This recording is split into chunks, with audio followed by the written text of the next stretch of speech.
All right, a couple weeks back there, I did a video on the Prog in movies. I've got that right up here. And I had a blast with that one.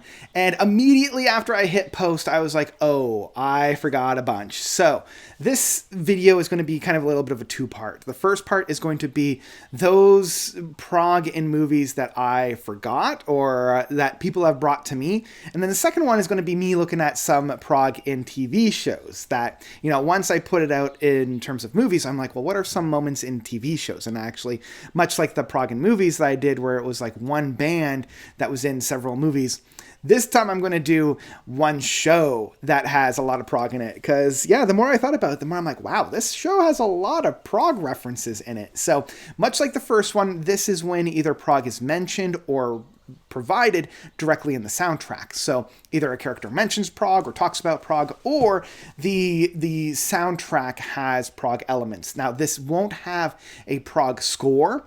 I'm saving that one for another video. I've got this whole video that I want to do about prog artists that provide soundtracks and scores for movies. So keep a little pin in that one. That one's coming out soon. So first up, let's talk about those things that I missed. And I think the most immediate one, and the one that I was kicking myself over, was School of Rock with Jack Black. This was the one where he's kind of recruiting a bunch of kids to provide his band. It's within the keyboardist that he comes up and he holds up a CD as he's giving all the CDs to these kids to, use for homework to get their musical influences. And so he holds up Fragile by Yes, and he actually quotes Rick Wakeman on it. For Lawrence? Yes, that's the name of the band. Listen to the keyboard solo on Roundabout. And I remember seeing that when I was a kid and being like, I freaking love that album. I love Rick Wakeman. And of course, my guy's wearing a cape just like Rick Wakeman when they're playing it on stage. Next up, let's talk about a single song that I remember twice. And that is Hocus Pocus by Focus. I think most people know of this from Baby Driver, the Edgar Wright movie, where, that movie in itself is just nothing but music videos to music videos to music videos. It's like the biggest cool factor that I've ever seen in a movie. The whole Hocus Pocus drive scene and the running scene and the chase scene is just fantastic.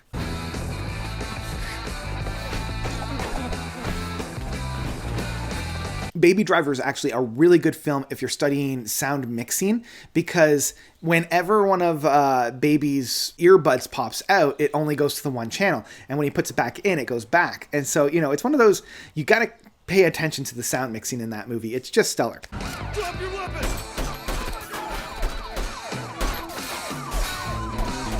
But another example is RoboCop, and not the original, the remake. They use Hocus Pocus by Focus when they're doing a training session, and I remember watching it with my dad, and we were just like, this movie is terrible. Like, this movie is not good. It's entertaining, but it's not a good movie. And when we were seeing this big, fight training scene, and they were using Hocus Pocus by Focus, oh man, both of us were just like, you see what they're doing there? Like, that's pretty fun.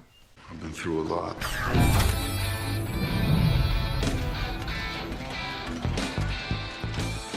All right.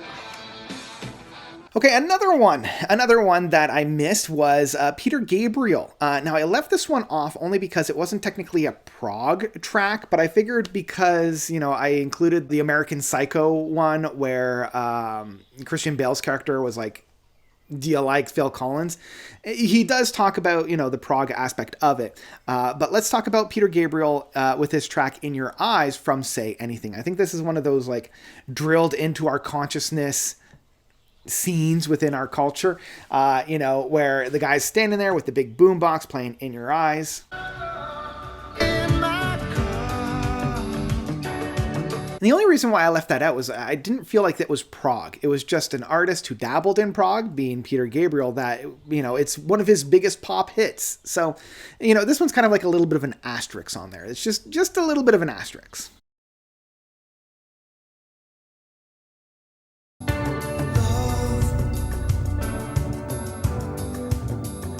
Okay, let's talk about two movies from the Marvel Universe. Two movies pretty quickly.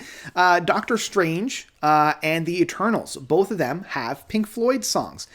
So Doctor Strange has Interstellar Overdrive, and I remember watching this in theaters being like, that's pretty funny.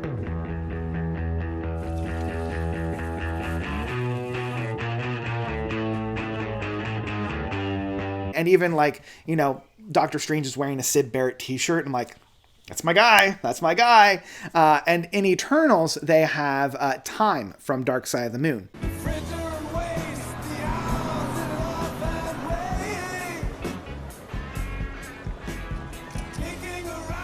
I like that, you know, the MCU is starting to embrace a little bit of Prog because, as I mentioned in the first video, Guardians of the Galaxy 3 mentions Andrew Below with King Crimson. Okay, I'm just going to spend just one last moment on one that I know a lot of people had brought to my attention, and I already knew about it, but I purposely left it off, and that is the Emmanuel movie with the scene. If you're aware of Emmanuel, you know the scene that I'm talking about, because they used King Crimson track.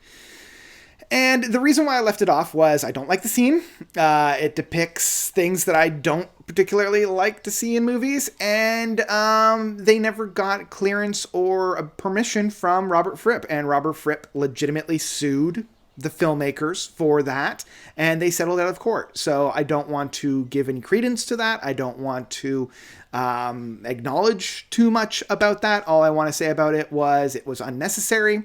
You can provide that type of media and messaging through art in a different way. And yeah, don't steal people's work. That's real bad. So yeah, I'm just putting that out there because a couple of people had mentioned that within the comments of the first video, and I'm like, yeah, I know, but there you go. So with all those out of the way, let's talk about some TV shows. Let's talk about some TV shows that have Prog in it. And I think the best one comes from the Venture Brothers, where Dean is being introduced to where his name comes from. And if you haven't seen the scene and you are a lover of progressive rock, do yourself a favor and watch it right now. Progressive rock! Now, normally I'd start you off with Asia or something more accessible, but I think you're ready for the primo sh**. Just take a gander at that cover art and try to pretend you're not already inspired. It's like something out of a dream. Painted by our greatest living artist, Mr. Roger Dean. Hey, that's my name! That's no accident, boy. I remember watching that, and just like the entire time, my jaw is dropped. You know, there's so many references. No air drumming this time. Bruford can change the timing up so fast it could snap your wrist. One that kind of became a meme in itself was the JoJo's Bizarre Adventure with Roundabout. And I think, you know, it became its own meme with Roundabout, and I love the fact that Roundabout was becoming more and more recognizable. And I think we all know about it, but if you haven't seen it,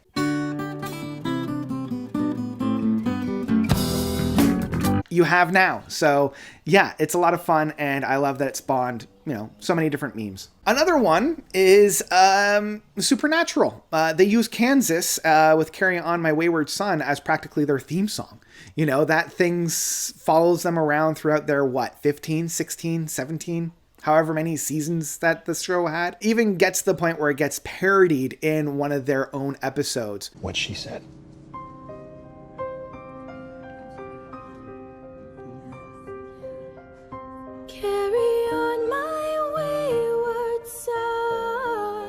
I also heard of one that I couldn't confirm or deny. There was one that from the Gilmore Girls where there was an individual that was a closeted Prog fan, and the fact that they loved Vandergraaf Generator and Triumvirat was great, but I couldn't find the episode and I couldn't find any confirmations or denies of this one, so that's gonna kind of be like another asterisk on that one, because again, I couldn't confirm or deny, but if there was, I love that one. Okay, let's talk about a single show. And I'm sure there's a bunch of people that have been yelling at me, wondering where this was. And that is with The Simpsons. The Simpsons, 35 seasons, I believe, 36 seasons. Of course, they're going to touch upon Prog. Sometimes these are very, very light touches, like when Mr. Burns is at a hippie festival or something like that. And he's telling to the clerk, you know, shine on, you crazy diamond. Thanks to you, Lisa, and our hemp-smoking friend. Shine on, you crazy diamond. Sounds like somebody's living in the past. So sometimes it's a very quick throwaway line. Sometimes it is a full skit.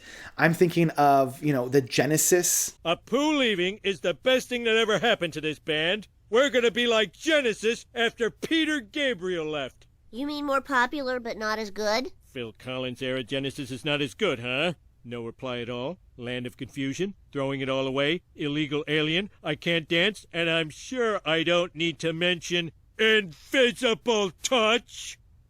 But I think one of my favorite ones is when Martin comes on as a flautist and he starts playing Jethro Tull's Thick as a Brick. And the sandcastle virtues are all swept away in the tidal destruction, the moral malay.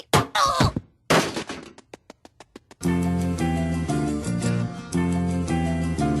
There's also a mention that Homer loves ELP. He has an Emerson, Lake and Palmer best of CD that he puts into his car and listens to Lucky Man. Here we go. Oh, what a lucky man I is.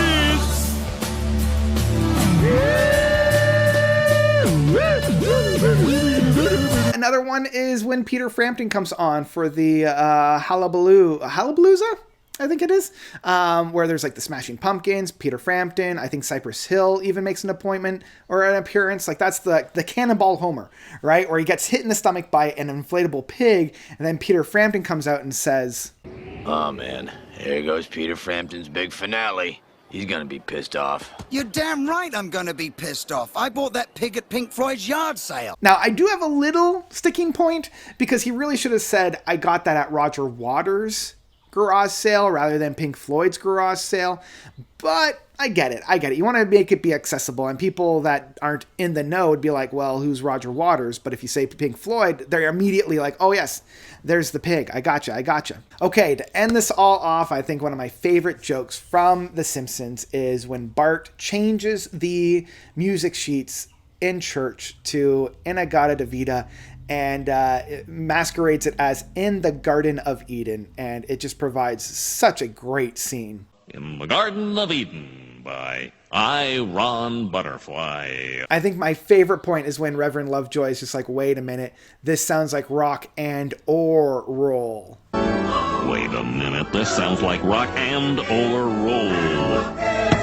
So yeah, absolutely love it. And that is the TV shows that reference Prog. And I think that's going to wrap it up. But I want to know if I missed anything. So if I did, please let me know what was your favorite mention of Prog in film or TV. Even stretch it out into like video games or books or anything like that. Like any media that references Prog, please let me know by commenting down below. I'm always excited and I'm always, on the lookout for those things. I feel like I'm always like Leonardo DiCaprio doing the point thing from Once Upon a Time in Hollywood whenever a Prog thing is mentioned, even in passing, because yeah, it's not mentioned all that often. So yeah, let me know all about that by commenting down below. And that's where I'm going to leave you guys today. I hope you had fun with this one. I love doing these kinds of videos. I know they get a little bit more views, which is always nice. So thank you all so much for watching. As always, you guys are definitely the best. And until next time, notes out.